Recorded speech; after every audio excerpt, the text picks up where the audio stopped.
Hey there, everyone. Today I would like to discuss William Burroughs' 1961 novel, The Soft Machine. Now, this is published 2 years after Naked Lunch, and I find this novel very interesting because we're seeing Burroughs' style develop as he discovers the cut-up technique. Now, this is an infamous technique that Brian Geisen, an artist friend of his, first discovered, and Burroughs really popularizes the technique. It's a sort of extension of the montage technique from visual arts, but taken into writing. And it's interesting because in many respects, this is brought out on the page. Oftentimes, the montage nature of the style is accentuated with the increasing of spacing between letters and words, for example. But I think this shows how Burroughs uses the form of his novels and the style to really accentuate the politics of the time and the sense of upheaval. Burroughs is writing in the 50s and 60s and 70s, and as a result, there's a lot of political tumult going on at the time. We're in the middle of the Cold War, so there's this US-Soviet bipolarity going on, and as a result, people are realizing the extent to which they are beholden to the political machinations of these two grand superpowers. We are seeing the colonial exploits that are occurring in various parts of the world finally starting to be revolted against in various parts of South America and the Middle East and Africa. And Burroughs kind of finds himself in the middle of this because he goes all over the world throughout his life. He's born in Kansas, but he goes to Tangier in Morocco. He goes to Paris. He goes to London. He goes to Mexico. He goes to parts of South America. And The Soft Machine, in particular, centers around those experiences in South America. Now, Burroughs' novels are always influenced to a significant degree by his life. He was a wild guy. He was addicted to heroin, among other substances, and struggled with that substance abuse issue throughout his life.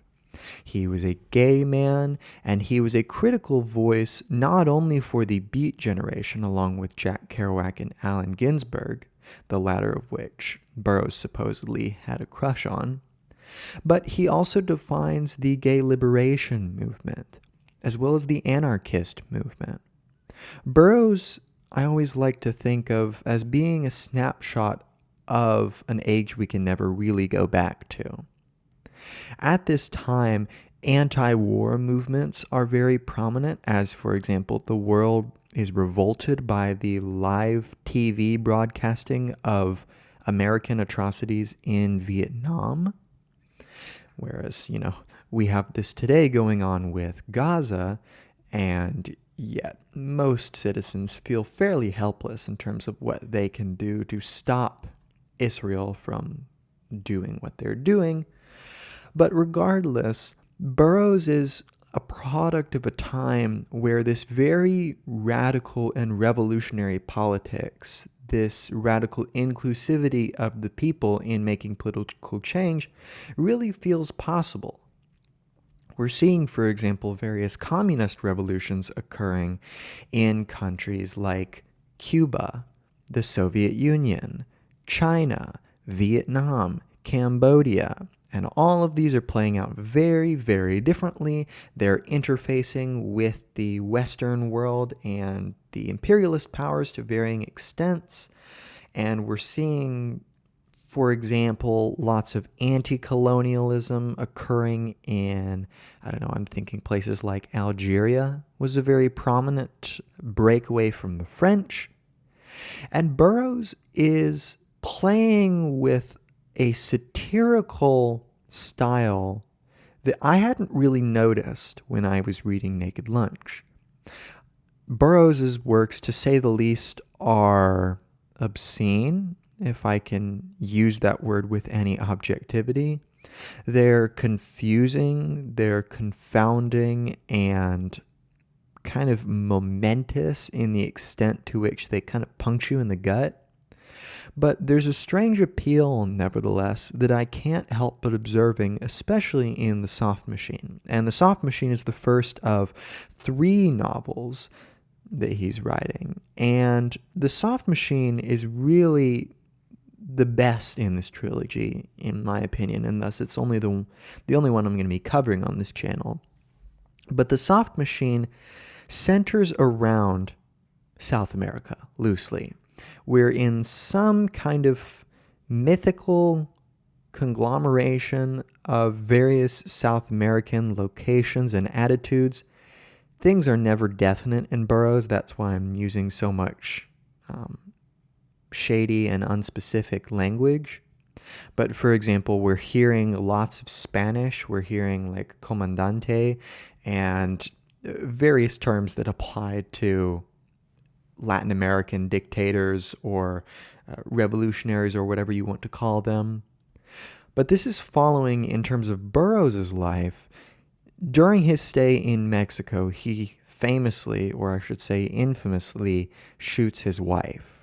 They are at a party with a small group of friends, and everyone, including Burroughs, is drunk, and Burroughs wants to play William Tell with his wife, that being where the woman puts an apple or some kind of fruit on top of her head, and it's shot off by the expert marksman. Now, of course, the continually recovering junkie who is currently drunk is probably not the best choice of marksman for this activity, and such was the case this time. Burroughs inflicts with his handgun a fatal wound to his wife's head, killing her, and through some legal magic, if I can use that term, he somehow escapes prosecution in Mexico, and he kind of continues to flee and meander throughout Central America and into South America.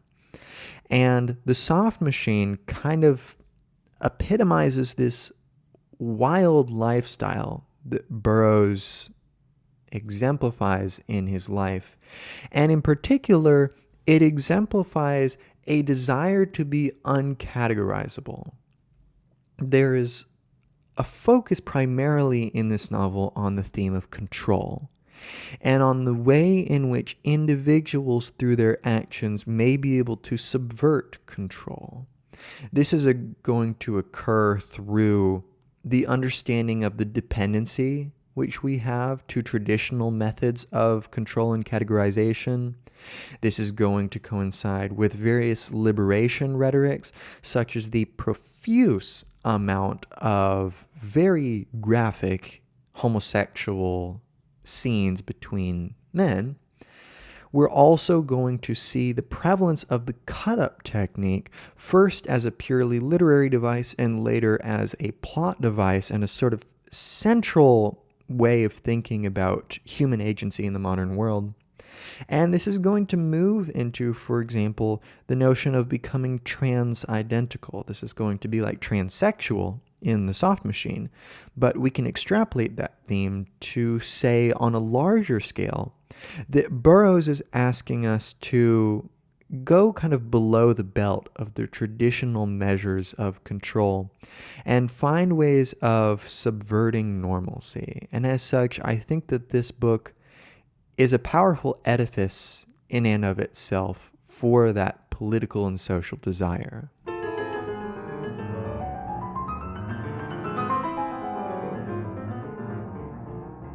Now, The Soft Machine, like all of his other novels, consists of a series of loosely connected vignettes that serve to paint a picture about a very idiosyncratic and liminal situation, both in terms of plot and characters and themes and whatnot, and you're always actively trying to construct, much more than in other novels, all of those elements that I just mentioned. As such, you will see throughout, if you're either listening to or reading the novel, that you have these fragments that pepper throughout the novel. And when you're reading the first vignette/chapter, most of the stuff is entirely unintelligible. You're trying to figure out how everything coheres together, and these elements are so disparate that they have yet to present themselves with the logic by which they might connect to one another.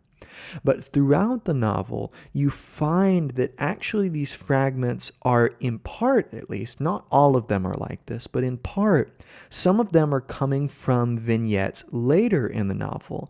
And there's this kind of trans-historical or transformal approach to the content of the novel, such that everything kind of spills into each other. The vignette titled Public Agent opens, "So I am a public agent and don't know what I work for. Get my instructions from street signs, newspapers, and pieces of conversation I snap up out of the air the way a vulture will tear entrails from other mouths." And this very much lays the groundwork for Burroughs' intentions. He's going to take a number of different factors from a number of different places, and he says, we are not interested in the individual models, but in the mold, the human die. This must be broken. You never see any live ones here in Freeland. Too many patrols. It's a dull territory unless you enjoy shooting a paralyzed swan in a cesspool. Of course, there are always outsiders, and the young ones I dig special. Long pigs, I call them. Give myself a treat and do it slow, just feeding on the subject's hate and fear, and the white stuff oozes out when they crack sweet as a lobster claw. I hate to put out the eyes because they are my water hole. They call me the meat handler, among other things. And you can see this sort of casual candor that Burroughs brings to his novels. There's all this you dig and you get it. There's always a sense of connection to the reader, such that you're always strangely invited in, and you're expected to feel what's going on a very primal level. I think that's what's special about Burroughs, is he asks you to return to a precognitive way of thinking about experience, because of course reading literature is an experience, and we tend to think about this in a very highbrow way, in a very formal way, where we're worried about plot structure, we're worried about characters and their intentions. And I think Burroughs is trying to get rid of that typical architecture. And he's also trying to get rid of the architecture of the author, where he is so clearly seen through the words. Because Burroughs, in all of his novels, is both your friend and also your greatest enemy who's working against you. You can never tell if the authorial perspective is one which is the side of the enemy, which is playing a plot against you, or which is one teaching you how to subvert that plot. He's talking about, for example, how the established powers are interested in the model of the human, how to break it down and how to take advantage of our hate and our fear responses, and this white stuff that oozes out of it. And the notion of a meat handler is very interesting because it reminds me of Foucault's notion of the disciplinary society, whereby what it means to be a citizen is intimately tied to a number of very finely tuned regulatory measures which are maintaining our habits and our desires and our actions and the way we interact socially. I think that's a pulse that Burroughs certainly has his finger on. And there's a very stark sort of picture of the plot and setting here when we really get South America opening up. Street gangs Uranian born in the face of Nova conditions. Cut word lines, cut timelines. Take it to Cut City, muchachos. Minutes to go. Jungle invades the weed-grown parks, where armadillos infected with the earth-eating disease gamble through deserted kiosks, and Bolivar catatonic limestone liberates the area. Candido inflates causeways and swimming pools. Albinos blink in the sun. Rank smell of rotten rivers and mudflats. Swamp delta to the sky that does not change. Islands of garbage where green boys with delicate purple gills tend chemical gardens. Terminal postcards shrinking in heavy time. Muttering addicts of the orgasm drug. Boneless in the sun, eaten alive by crabmen. Terminal postcard shrinking in heavy time. And one of the things that one should notice right here is that he refers to an orgasm as a drug. And I think this shows the very tenuous and actually very complex relationship that Burroughs has to pleasure. Because with the burgeoning of philosophy into social theory, into understanding the extent to which our epistemology and ontology is deeply connected to human cultural values, there is a shift towards understanding practical ethics, but also the role of violence, of love, of pleasure and pain. These are taking on a much more central place in our discourses in theory. And for Burroughs, he's really careful to understand what does it mean to experience pleasure. I think in many ways he bears a good chunk of his oeuvre to the Marquis de Sade, because the Marquis de Sade too is trying to test the limits of what can be put on the page and use that as an investigation into the ways in which humans interact with one another. In particular, the extent to which we are tied up with our own self-interests and the ways that this creates certain social dynamics. And Burroughs takes this to the next level to talk about how the self relates to itself through the addiction to pleasure. And as such, Burroughs is not just some laissez-faire, hedonistic, do what you please and there's no consequences. No. I think Burroughs, and you'll notice this if you read him and you just give him the chance, that he actually wants to show the very complex relationship that every pleasureful activity brings with it. Such that orgasm, for example, can become a drug that can be taken advantage of by this soft machine. And the soft machine is really society in general, right? It's this pliable, permeable, and moldable machine of inputs and outputs that codes for certain behaviors.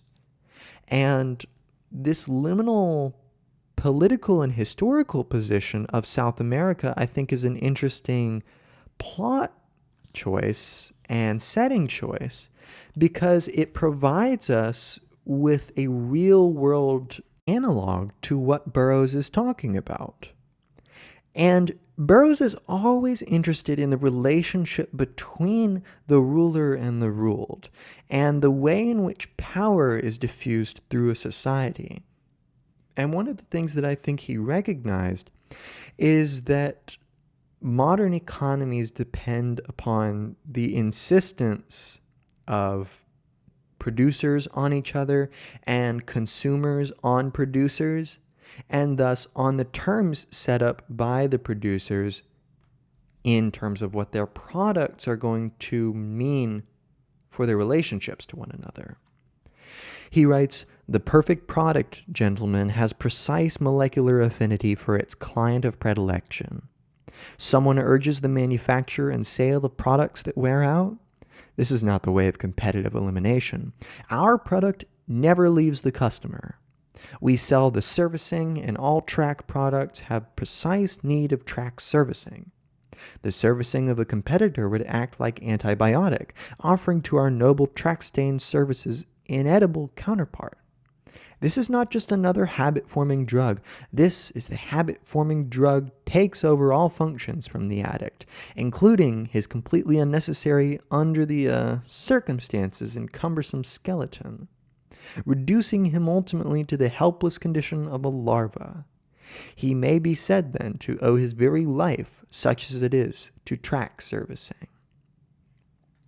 Right, so there's this relationship of dependency such that, like a machine, the soft machine can not only be society as a whole, but the way in which subjects are manufactured as a microcosm of the society, such that they are in constant need of servicing. And when we go without our fix of being plugged into the system and doing what we're supposed to, having this affinity for work and exertion, we suddenly get withdrawals. As a result, there's this fundamental skeleton required of each individual in order for him to act. But this skeleton is kind of overridden by the fact that it's only instrumentally valuable.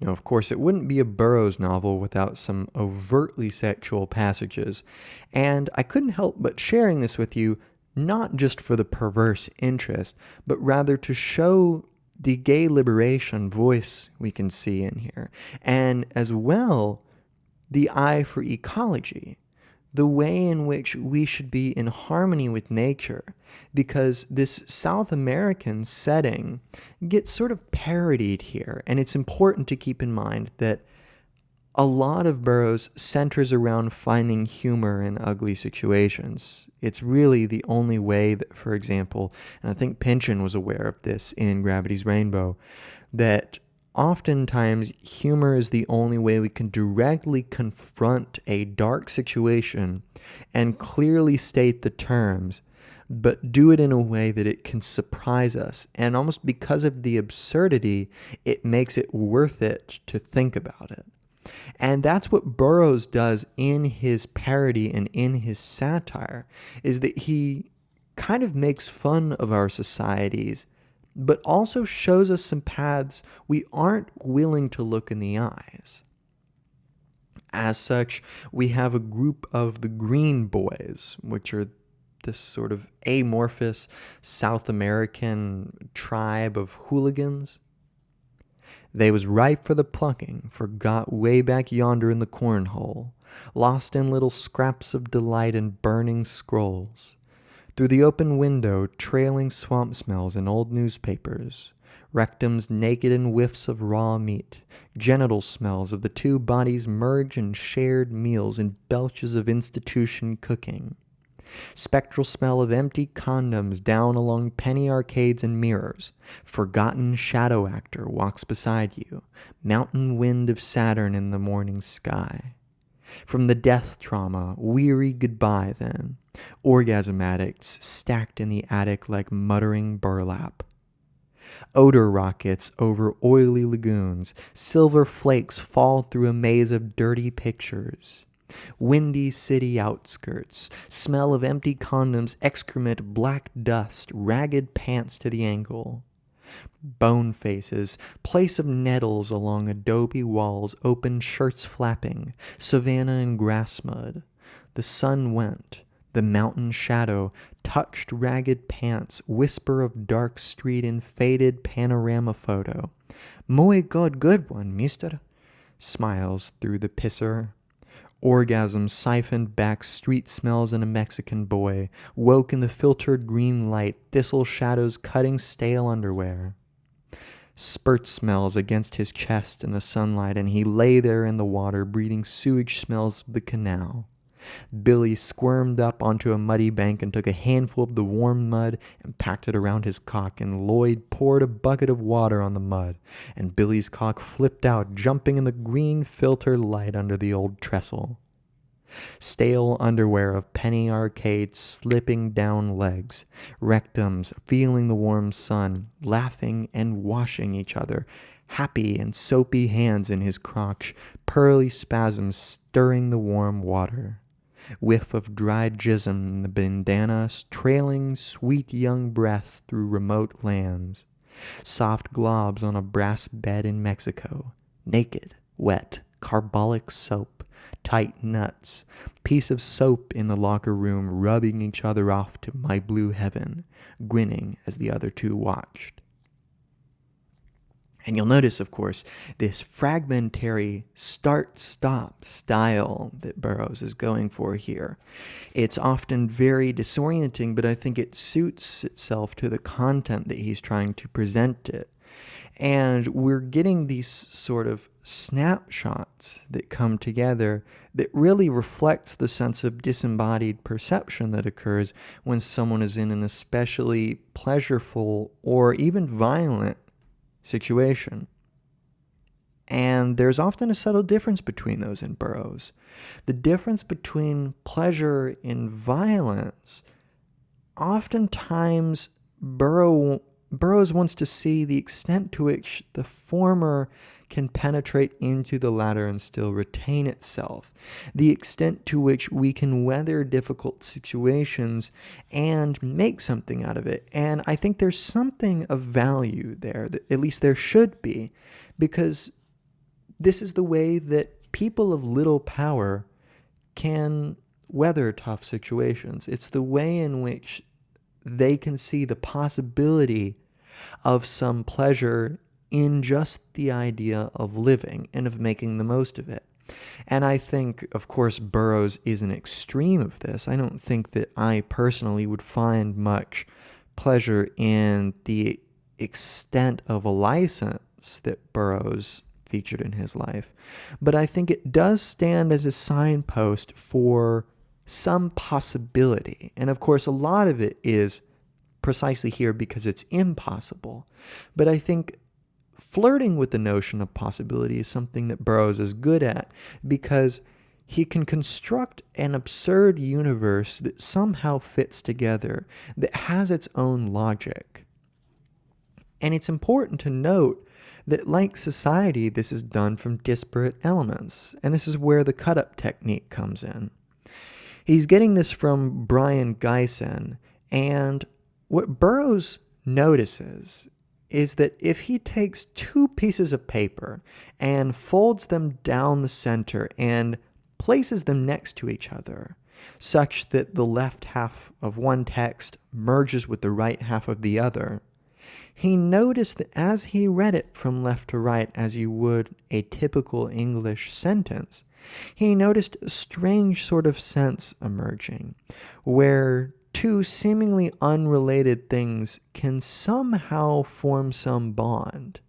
And I think the more I think about this, it is a deep testament to connection, to the ways in which love can bring even the most disparate people together in some sort of common project. And I think that this is often something really hard for us to do today, because we see each other as being so different, as bound up in such different worlds that can't communicate. And I think Burroughs is really asking us to communicate, to go past the taboos of talking about the things that you shouldn't be talking about, or at least ostensibly shouldn't be talking about. Do the things you might not should be doing.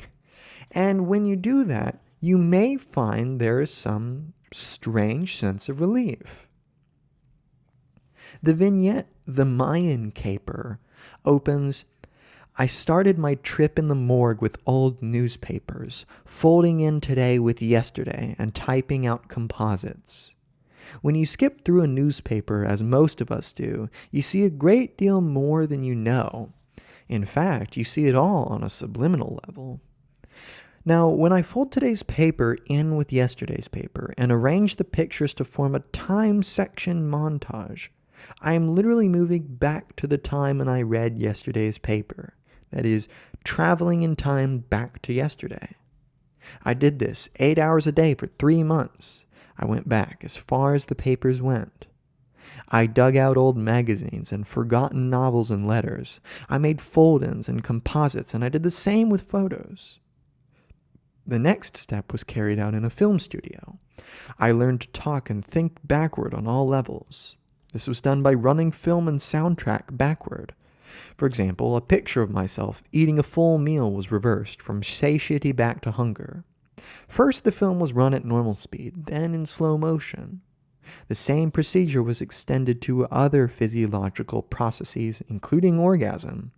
It was explained to me that I must put aside all sexual prudery and reticence, that sex was perhaps the heaviest anchor holding one in present time. For 3 months, I worked with the studio.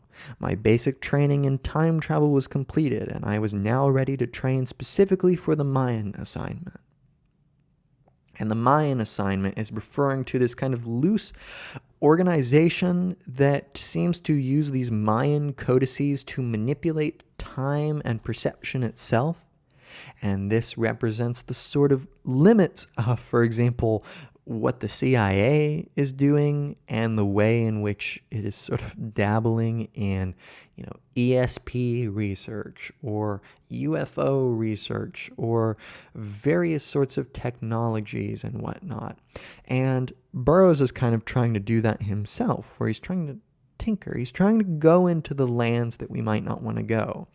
Burroughs did this in his normal life, for example, where not only was he a drug addict or a drug connoisseur, if you maybe want to put it nicer, but he was also flirting with Scientology. He apparently made it to the level of clear, which is a fairly high level in the organization, and he was interested in ESP and altered states of consciousness. And I think that the cut-up technique is his extent to take those untranslatable states of consciousness and put them onto the page, to try to induce some sort of conceptual vertigo in the reader, such that we can see the end of the world and past it, maybe in a sense. So this cut-up technique is taking pieces of newspaper, for example, and representing and showing us that we see a lot more than we think we do. And at the start of the vignette, this is just a sort of way of framing the plot that's going to come. But it actually turns into a plot device here, where we have two people undergoing the cut-up technique in a very visceral and carnal way. At the end of 3 weeks, he indicated the time has come to operate. He arranged us side by side, naked on the operating table under floodlights. With a phosphorescent pencil, he traced the middle line of our bodies from the cleft under the nose down to the rectum. Then he injected a blue fluid of heavy, cold silence as word dust fell from demagnetized patterns. From a remote polar distance, I could see the doctor separate the two halves of our bodies and fitting together a composite being. I came back in other flesh, the lookout different, thoughts and memories of the young Mayan drifting through my brain. So we're seeing the possibilities for the way that this is going to implicate a change in perspective. The way in which the cold silence of word dust, right? Because the words on the page here are word dust. We might say cinders, to use Derrida's language. And these always kind of shine through with some possibilities for the way we might orient ourselves in the world. And this is going to lead to a sort of cut-up revolution. The priests had me transferred to janitor work in the temple, where I witnessed some executions and saw the prisoners torn body and soul into writhing insect fragments by the ovens, and learned that the giant centipedes were born in the ovens from these mutilated, screaming fragments. It was time to act. Using the drug the doctor had given me, I took over the priest's body, gained access to the room where the codices were kept, and photographed the books. Equipped now with sound and image track of the control machine, I was in position to dismantle it. I had only to mix the order of recordings and the order of images, and the changed order would be picked up and fed back into the machine. I had recordings of all agricultural operations, cutting and burning brush, etc. I now correlated the recordings of burning brush with the image track of this operation, and shuffled the time so that the order to burn came late and a year's crop was lost. Famine weakening control lines, I cut radio static into the control music and festival recordings together with sound and image track rebellion. Cut word lines, cut music lines, smash the control images, smash the control machine, burn the books, kill the priest, kill, kill, kill. Inexorably, as the machine had controlled thought, feeling, and sensory impressions of the workers, the machine now gave the order to dismantle itself and kill the priests. I had the satisfaction of seeing the overseer pegged out in the field, his intestines perforated with hot planting sticks and crammed with corn. I broke out my camera gun and rushed the temple. This weapon takes and vibrates image to radio static. You see, the priests were nothing but the word and image, an old film rolling on and on with dead actors. Priests and temple guards went up in silver smoke as I blasted my way into the control room and burned the codices. Earthquake tremors under my feet, I got out there fast, blocks of limestone raining all around me. A great weight fell from the sky, winds of the earth whipping palm trees to the ground. Tidal waves rolled over the Mayan control calendar. This very radical, very embodied sense of change and of the possibility that through language itself we might upset the order of society enough to make some sort of a difference. And I think the very carnal, sort of embodied nature of the text and the way that that maps onto the way we think of our actual bodies that we live in is a very important issue for Burroughs, because he's going to mess with this transidentical notion, such that, for example, we see these literally fluid passages in which sex is confused with itself, so to speak. The categories are imploded on themselves. He writes, "The Comandante spread jelly over Carl's naked, paralyzed body. The Comandante was molding a woman. Carl could feel his body draining into the woman mold, his genitals dissolving, tits swelling as the Comandante penetrated, applying a few touches to hair and face. Jism across the mud wall and the dawn sound of barking dogs and running water. Down there, the Comandante going through his incantations around Carl's empty body. The body rose, presenting an erection, masturbates in front of the Comandante. Penis flesh spreads through his body, bursting in orgasm explosions. Granite cocks ejaculate lava under a black cloud boiling with monster crustaceans. Bold gray undersea eyes and hands touched Carl's body. The Comandante flipped him over with sucker hands and fastened his disc mouth to Carl's asshole. He was lying in a hammock of green hair, penis flesh hammers bursting his body. Hairs licked his rectum, spiraling tendrils scraping pleasure centers. Carl's body emptied in orgasm after orgasm, bones lit up, green through flesh dissolved into the disc mouth with a fluid plop. He quivers red now in boneless spasms, pink waves through his body to touch the green hairs." Right? There's just visceral relationship to the body that Burroughs doesn't want us to forget. That's the important part. And the relationship of the body in terms of the way that we categorize the body is something that is very central to gender studies today. The way we think about, am I comfortable in my body or not? This is something that Burroughs really expertly parodies here. And I think this is a kind of paradigmatic example of the way that Burroughs mixes the real world with the narrative world, where we see the phallus as an idol. We see it not as something inherently enviable, but as something that mimics this sort of seance kind of otherworldly vibe. Carl walked through the penis posts into a town of limestone huts. A ring of priests sat around the posts, legs spread, erections pulsing to flicker light from their eyes.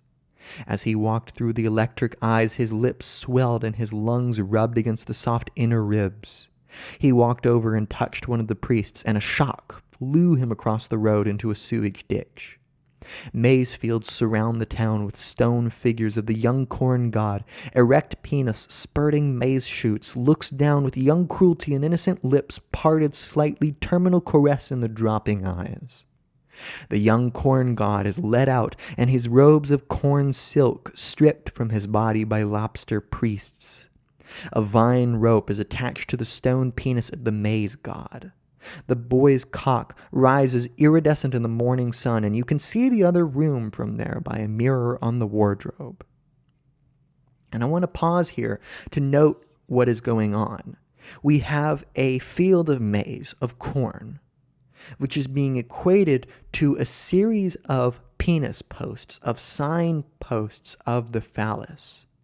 This is literally mixing with this notion of the phallus as signifier in Lacan, where it is a sign of some truth of signification, right?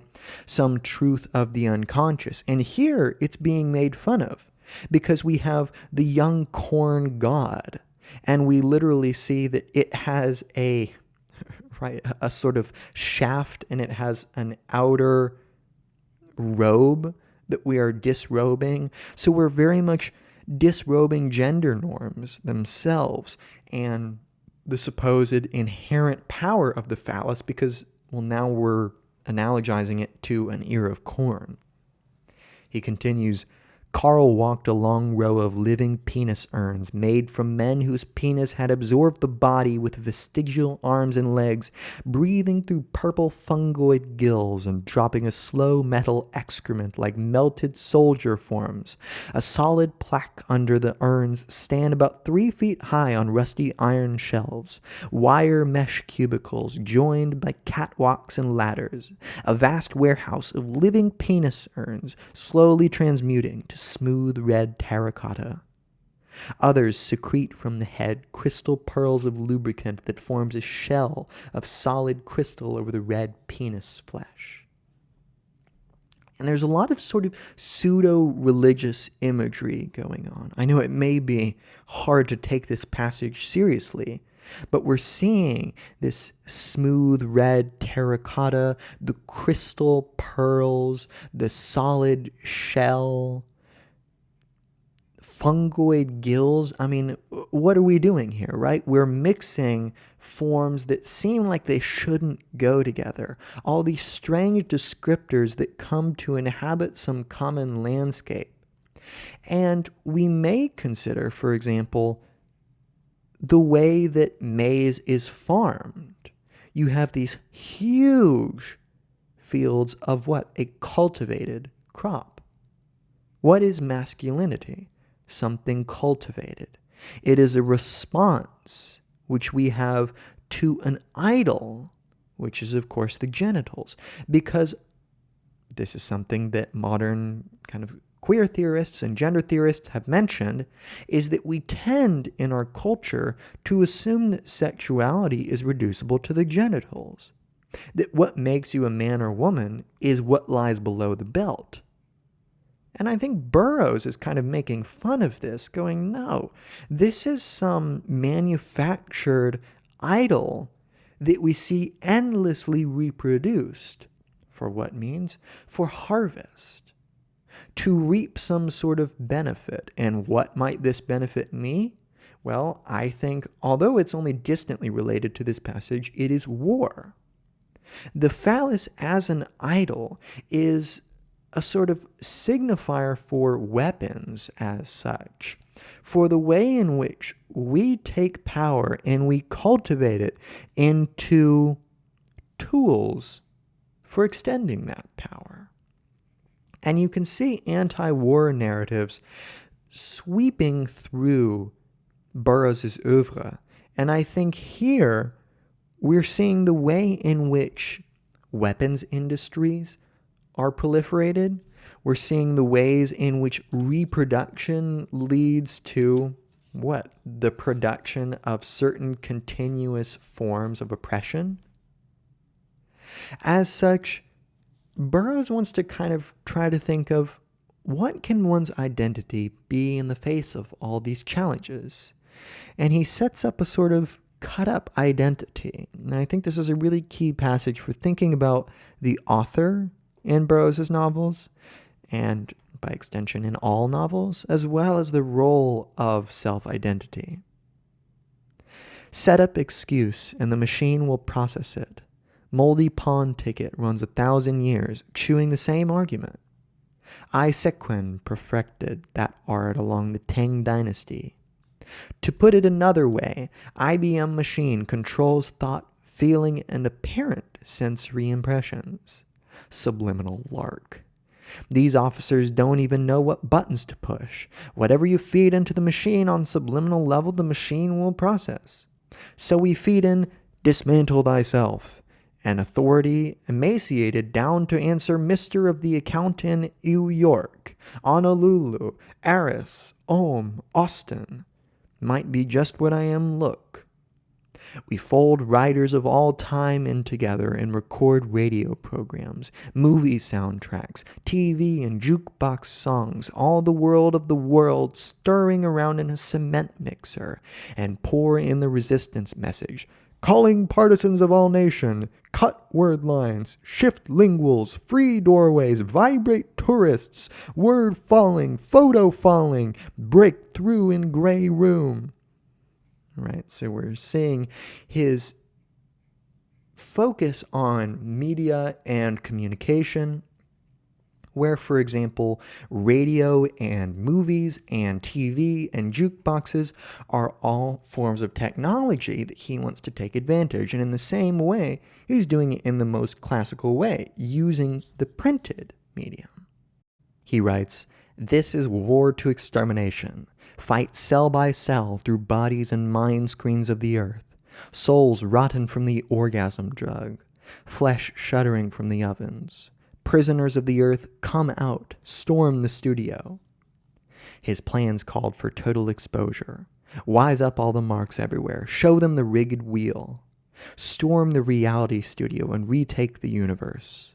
The plan shifted and reformed as reports came in from his electric patrols sniffing, quivering down streets of the earth. The reality film giving and buckling like a bulkhead under pressure. Burned metal smell of interplanetary war in the raw noon streets, swept by screaming glass blizzards of enemy flak. Photo falling, word falling. Use partisans of all nations. Target orgasm ray installations. Gothenburg, Sweden, coordinates 8276. Take studio, take board books, take death dwarfs, towers, open fire. And this rapid fire sort of style, we're getting coordinates, random city names, which I still can't figure out exactly what they are, but we're going for total exposure of a variety of elements, and we're going for disruption. That is the centrality of William Burroughs' technique. It is about disruption. It's about disrupting norms in the reading experience and learning to be okay with that. He writes, "I have seen them all yet, a unit yet of mammals and vegetables that subsist, each on the shit of the other in prestidigital symbiosis, and achieved a stage where one group shit out nothing but pure carbon dioxide, which the other unit breathed in to shit out oxygen. It's the only way to live.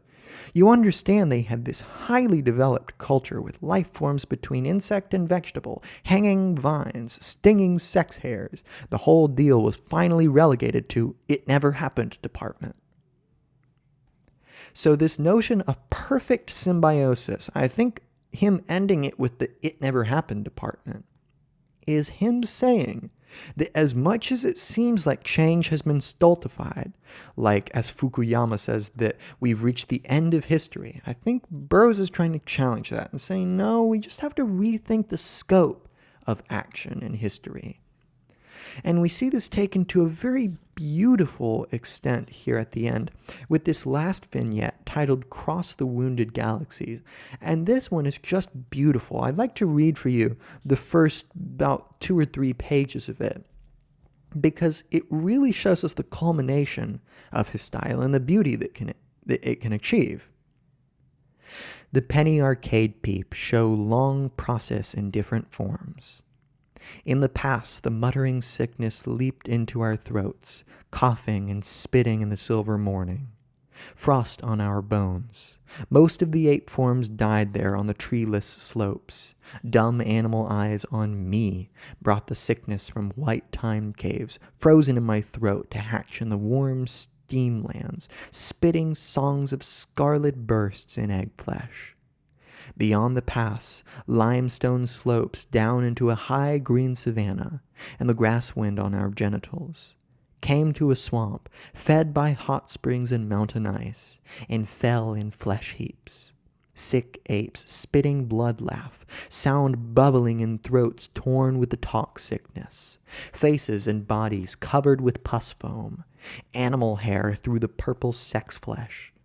Sick sound twisted through body, underwater music bubbling in blood beds, human faces tentative flicker in and out of focus. We waded into the warm mud water, hair and ape flesh off in screaming strips. Stood naked human bodies covered with phosphorescent green jelly, soft tentative flesh cut with ape wounds, peeling other genitals, fingers and tongues rubbing off the jelly cover. Body melting pleasure sounds in the warm mud, till the sun went and a blue wind of silence touched human faces and hair. When we came out, the mud we had names. In the pass, muttering arctic flowers, gusts of frost wind. Bones and most of the apes still felt, invisible slopes spitting the blood-bend human bones out of focus, an ape flesh naked human body. Caves frozen in my throat, green jelly genitals, limestone slopes cover our bodies melting in savanna and grass mud, shit and sperm fed hot till the sun went. The mountain touched human bubbling throats. Torn, we crawled out of the mud. Faces and bodies covered the purple sex flesh, and the sickness leaped into our body underwater music bubble in the silver morning frost. Faces tentative flicker in ape forms. Into the warm mud and water slopes, cold streaming sickness from water time. Covered with phosphorescent shed in the waterlands, spitting ape wounds, feeling egg flesh, green pleasure sounds warm our genitals. Blue wind of silence, apes spitting sound faces through pus foam. The talking sickness had names. The sound stood naked in the grass. Music bubbling in the blood, quivering frog eggs and sound through our throats, and swap we had names for each other. Tentative flicker laugh and laughing wash the hairs off, down to his genitals. Human, our bodies melted into when we crawled out. And I think there's something so powerful about that passage, because we see a sort of primordial growth out of the ashes, and not just out of the ashes in some sort of abstract way. He's really describing what those ashes are. All the dirty parts of humanity, and yet they take on a sparkling face. They're garbed in the most charitable robes possible, but also the most honest robes. There's something Whitmanian about it, where we respect things for just existing. He writes to finish off the novel, evening touched our rectums, mud shells and frogs croaking, licking the gristle asleep with other flesh. The cool mud of breath in our bodies we shared, branches in the wind, his knees, other mouths, against the green evening sky. We laughing, teeth and gums, I said.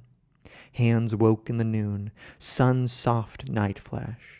Smell on our stomach, thistle shades cutting, penny arcade peep show, long process in different forms, dead fingers talk in braille.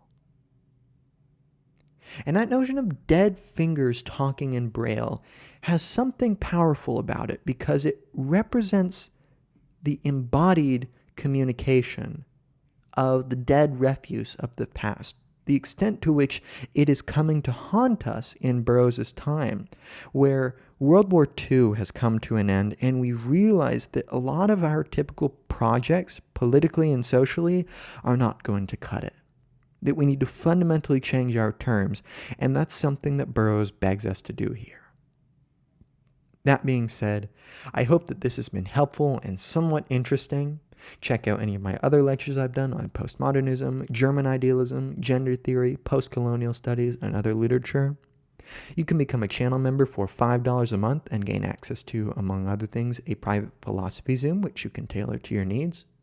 I also have super thanks if you'd like to donate to the channel, because I'd really appreciate anything you have to give, but no pressure. That's it for this lecture, and I'll see you in another one.